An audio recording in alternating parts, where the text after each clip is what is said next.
They're coming to kill us all. The desperate transmission echoed throughout the galaxy, bouncing between stars and piercing the darkness of space. A plea so laden with fear that it transcended any language barrier. This is President Vale of the Republic speaking. The Sinestra defense fleet has been destroyed. 4 billion innocent civilians await slaughter. If there is anyone out there who believes innocent lives matter, please help us. The message reached hundreds of worlds. The powerful ignored it. The weak trembled, relieved they weren't the ones under attack. But on a small blue planet at the edge of the galaxy, someone was listening. "Sir, should we respond?" asked the young communications officer at Earth's Space Monitoring Station. Commander Blake stared at the alien distress message. The desperation in the leader's voice was palpable. Even through translation, he immediately relayed the message to Earth's Defense Command. In less than an hour, the message had reached the highest levels of human government. Admiral Jize sat at the conference table with Earth's military leaders. They had all heard Kalen's distress call multiple times. "Gentlemen," said Secretary of Defense Morgan, "we have a decision to make. We respond to this plea for help." "We know very little about galactic politics," said General Parker. "Getting involved in an alien war could be dangerous for Earth, but can we really just sit back and do nothing while innocents are massacred?" asked the Admiral. The message said there are 4 billion civilians at risk. The room fell silent. Earth had only recently developed faster-than-light travel. They were new to the galactic community and had not yet made contact with most alien civilizations. "What do we know about these Borak?" asked Morgan. The Director of Intelligence, Collins, opened a file.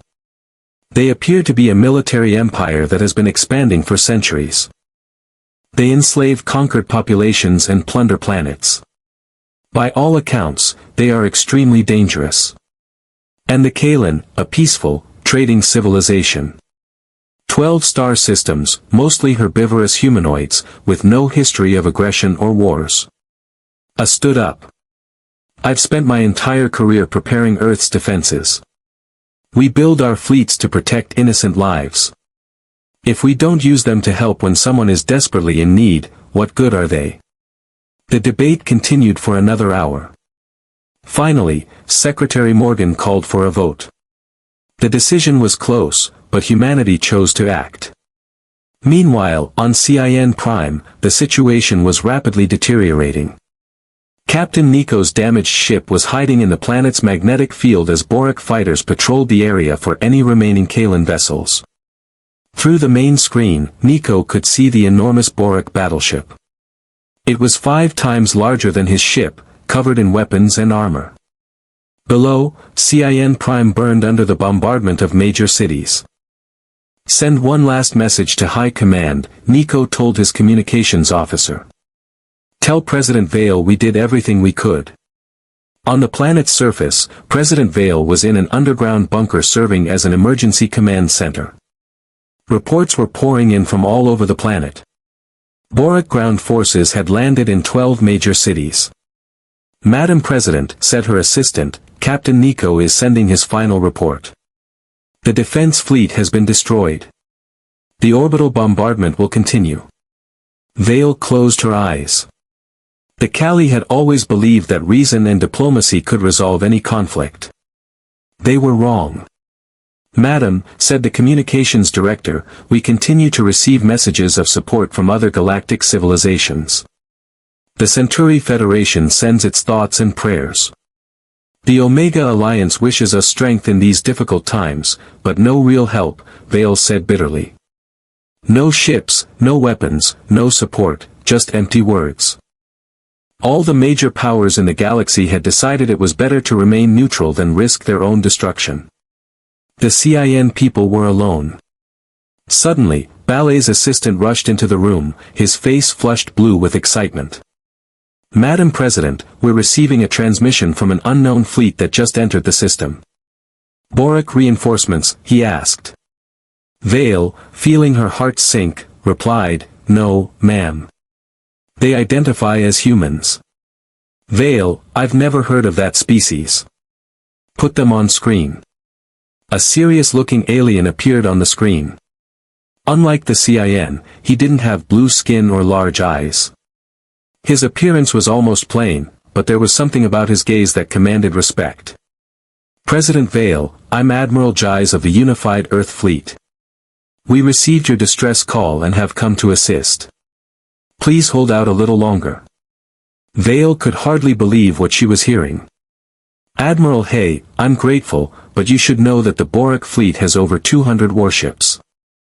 How many have you brought? His expression didn't change. 12. 12 ships against 200. Okay, he couldn't hide his dismay. Admiral, I appreciate your courage, but this is suicide. Perhaps, Hayes replied calmly. But where I come from, we don't let the innocent die alone. Supreme General Rex stood on the bridge of his flagship, watching the planet Colleen burn beneath them. Their conquest was proceeding according to plan. General, his intelligence officer reported. Sensors detect 12 unknown vessels entering the system. 12 ships. Rex let out a laugh, a sound like ground metal. Who dares challenge the Borak Empire with such a pathetic force? They call themselves humans from a planet called Earth. Rex dismissed the threat with a wave of his massive hand. Send Patrol Squadron 7 to destroy those humans. They won't disrupt my bombardment schedule. As his officers relayed the orders, Rex returned to surveying the destruction. In 500 years of conquest, the Borak Empire had never been seriously challenged by any species. These humans were about to discover why. 2 days after receiving the distress call, Admiral Hay stood on the bridge of his flagship, the West Defiant. Around him, 11 other Earth warships were preparing for humanity's first interstellar military mission. Set course for the Kalan system, Hay ordered. Full speed ahead. Galactic distress call answered by Earth's war fleet. As the West Defiant led the small Earth fleet through faster-than-light travel, the Admiral studied the tactical displays in his command room. The 12 ships represented the pinnacle of humanity's military technology, but he knew they were heading into uncharted territory against an overwhelmingly superior enemy force. Captain Morris and Commander Price, as directed. Sir, announced his aide. Hay looked up as his two most trusted officers entered. Captain Sarah Morris commanded the destroyer West Vengeance, while Commander David Price commanded the assault cruiser West Thunder. Both were veterans of Earth's conflicts against pirate fleets and border skirmishes. Our intelligence on the Borak is limited on Peso Heis, he said, activating a holographic display. They are a warrior species that has been expanding for 5 centuries. Their empire encompasses roughly a third of the known galactic territory. The projection showed a massive, gray-skinned alien with ritual scars and glowing red eyes. They stand 2.5 meters tall. They have a kind of natural armor, and their society revolves entirely around conquest, he's continued. Their ships primarily use energy weapons, mostly plasma beams, and they fight in traditional formations like Earth's ancient naval battles, Morris observed. Strength against strength. AES nodded. Exactly. And that might be our only advantage. The Borak expect enemies to fight according to established galactic warfare protocols. We don't know those protocols, we only know how to win, Price said with a grim smile. Precisely, Hayes replied, switching the screen to show his 12 ships. We'll be outnumbered, at least 10 to 1, maybe much more. But humanity hasn't survived by fighting cleanly. We've survived by adapting, finding weaknesses, doing whatever it takes to protect our own. He glared at his officers. I need the best of your tactical thinking. Forget everything you've heard about honorable combat in space. We're not here to impress anyone. We're here to save 4 billion lives. For the next 6 hours, House Command developed battle plans unlike anything in galactic military doctrine. They would fight as humans always had, with cunning, deception, and a total commitment to victory. Supreme General Rex stood on the bridge of his flagship, the Dark Thunder, watching the holographic displays of the burning CIN cities below. The conquest was progressing according to plan. Soon, another weak species would be added to the glory of the Borak Empire. General, his intelligence officer approached with a data tablet. We've intercepted communications indicating that someone has responded to Lawson's distress signal. Rex turned his massive frame toward the officer. His scarred face twisted into a sneer. Who would dare interfere with our conquest? A species called humans from a planet called Earth. It seems they're sending military vessels to aid the Kalan. Rex let out a laugh, a sound like metal clanging. Humans, I've never heard of them. Show me what we have in our databases on that species. The officer activated a holographic projection. A small blue planet appeared, slowly rotating. Beside it, Borak text data scrolled across the screen. They are a recently contacted species, a single-planet civilization. They achieved faster-than-light travel only 50 years ago. They have no recorded military victories in galactic conflicts. Their technology seems primitive compared to the established powers. Rex watched the screen with amusement. How many ships are they sending? Our long-range sensors detect 12 ships approaching the system. 12 ships. Rex laughed again, facing our 200-ship conquest fleet. Those humans must be either very brave or very stupid. His tactical officer stepped forward. General, we must redirect forces to deal with this threat. Threat. Rex's red eyes flashed with derision. Send Patrol Squadron 7 to intercept those humans. Have Commander Bex destroy them swiftly. I don't want this minor annoyance to delay our conquest timeline. As his officers relayed the orders, Rex looked back at the bombardment of Cin Prime. The human ships didn't even warrant his personal attention. In 500 years of conquest, the Borak Empire had never been seriously challenged by any species. These newcomers were about to discover why Captain Nico's damaged ship was floating within the magnetic field of Cin Prime's largest moon. It was one of only 3 Sinative vessels. Its crew on the bridge worked frantically to repair critical systems while remaining hidden from Borak sensors. Captain, reported his medical officer, we've stabilized the wounded, but supplies are nearly exhausted. We won't hold out much longer. Nico nodded grimly. Through the visor, he could see his homeworld partially shrouded in smoke from burning cities. The Borak bombardment had been relentless for days. Any news from the surface? He asked his communications officer. Only sporadic transmissions. The Borak are jamming most frequencies, but there are still active resistance cells in the major cities. President Vale is coordinating from a secure bunker. Nico clenched his fist. His people were fighting for survival, and he was hiding behind a moon, but he knew his already damaged ship would be destroyed in seconds if they tried to engage the enemy. Sir, his tactical officer suddenly interrupted. I'm detecting new ships entering the system. Unknown configuration. Nico quickly went to the tactical display. 12 ships of unknown design had appeared at the edge of the system. They're Borak reinforcements. Negative, sir. The design is completely different. And Gryan are heading directly for the Borak main fleet. We can communicate with them. The communications officer worked at her console.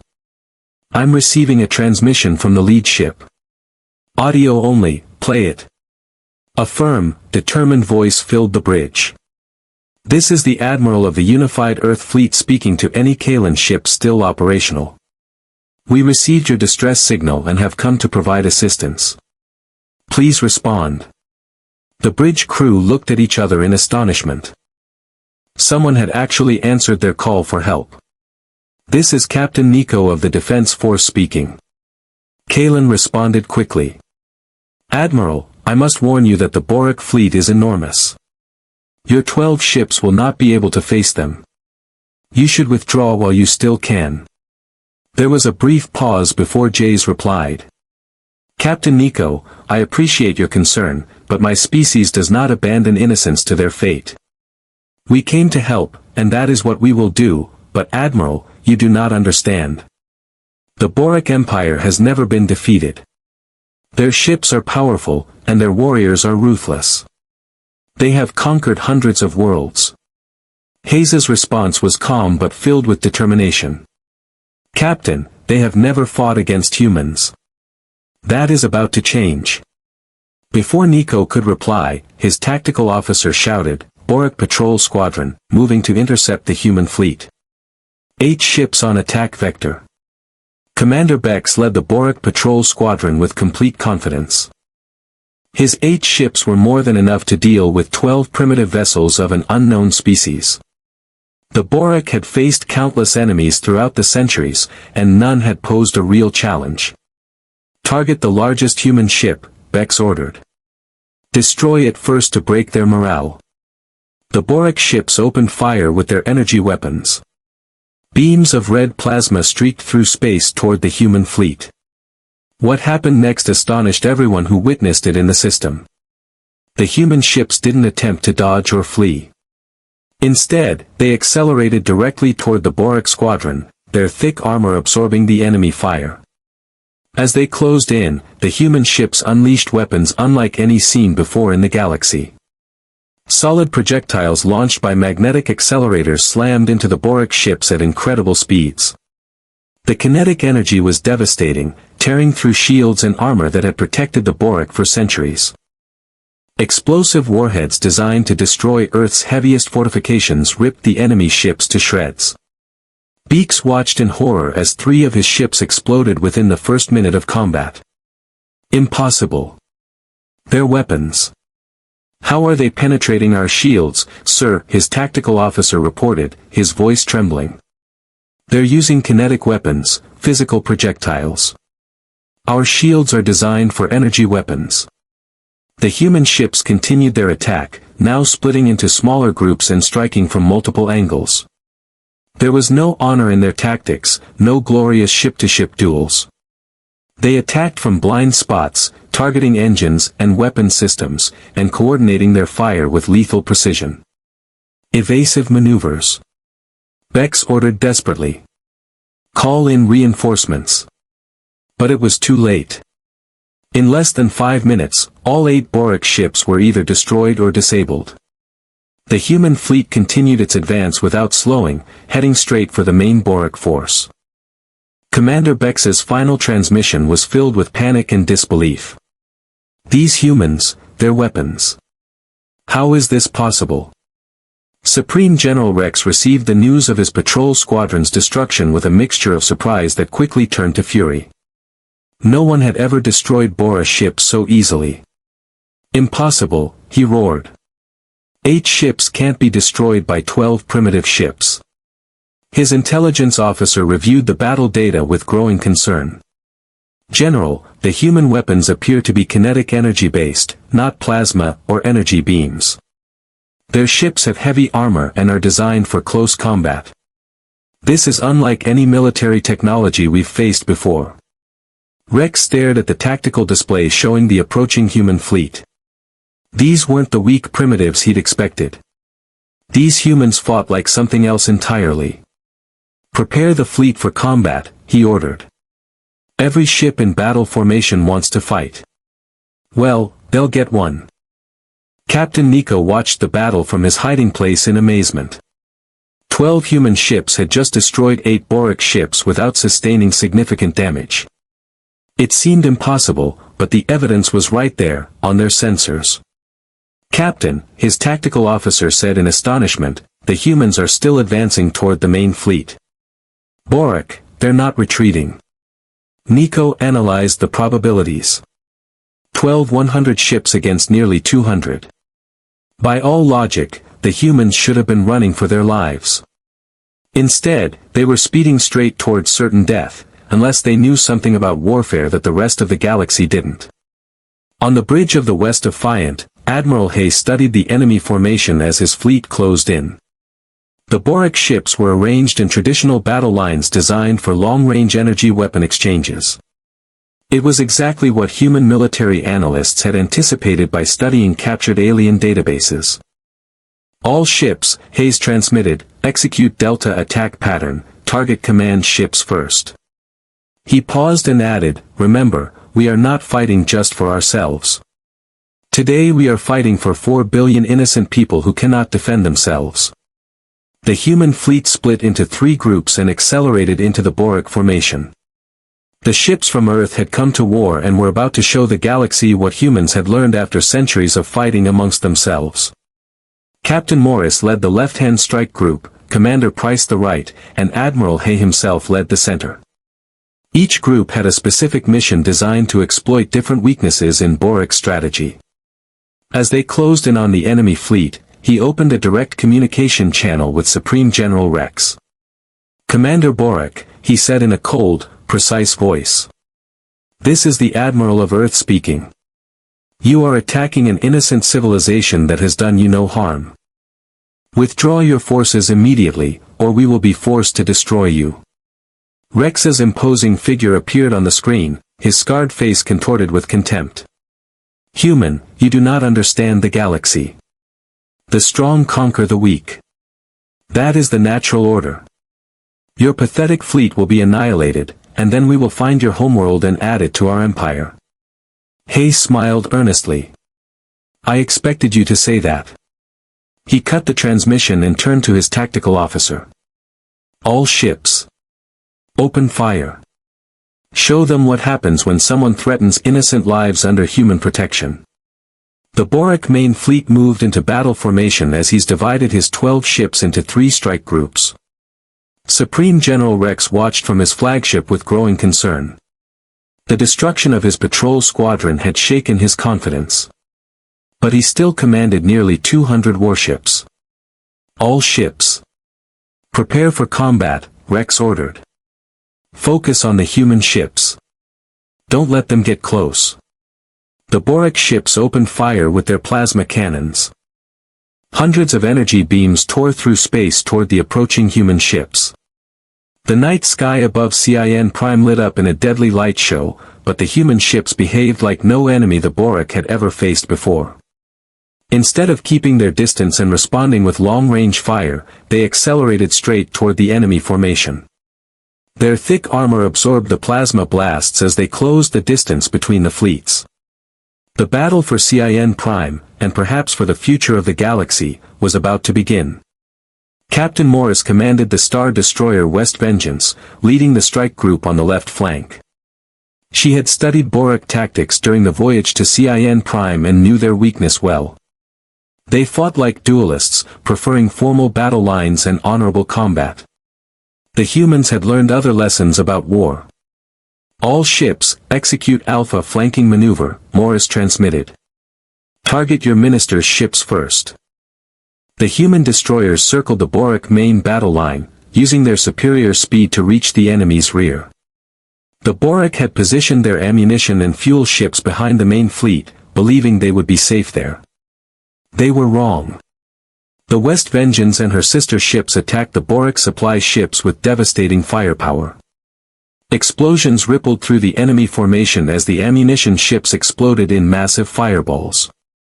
Without supplies, the Borak fleet would be defenseless within hours. "Impossible," roared Rex as he watched his supply chain being destroyed. "No honorable warrior attacks supply ships first." His tactical officer tried to explain, "General, the humans are not fighting according to standard galactic warfare protocols. It appears they are attacking our weakest points instead of directly engaging our most powerful ships." Rex had never encountered tactics like these.